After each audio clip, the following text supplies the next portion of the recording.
There's a case. It's Winfrey versus State in the Georgia Supreme Court. I could get to the site. That vacated that guilty plea. That guilty plea was found to be coerced by the Honorable Judge Staley, and it's void and cannot be used. I raised that with Judge Glanville to say, well, how did that happen just now? Judge Glanville would not let me ask Detective Racy about the fact that Judge Staley coerced the plea. It was not a plea. The state comes back after that compensate, and then within the next year, was there just, for whatever reason, another guilty plea entered by Mr. Winfrey? That wasn't true. It was 5 years later, and Mr. Winfrey entered an Alford plea, specifically said, I do not admit guilt. This is on the record. Yeah. And he had the Honorable Steve Sadow, which is S-A-D-O-W, representing him. And he specifically said, I'm going to trial, except I've been in jail for 5 years. Right. And the time served said.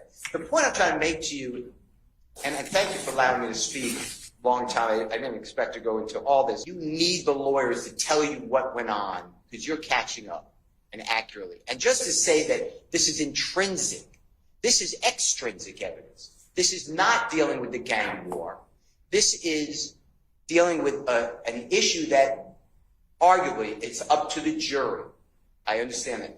Arguably is all advertising or puffing.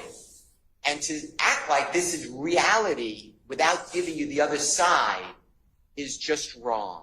So that's what I want. All right, thank you. I understand that a lot of this, portions of this case, the state's theory is, hey, they may be saying this in the context of promoting or of singing even, but they're talking about real life and we can use it as evidence. I know that the defense position is, and I assume you're going to argue to the jury if we get to that, is, y'all, this is a music industry kind of, this is how the business works. And that's all it is.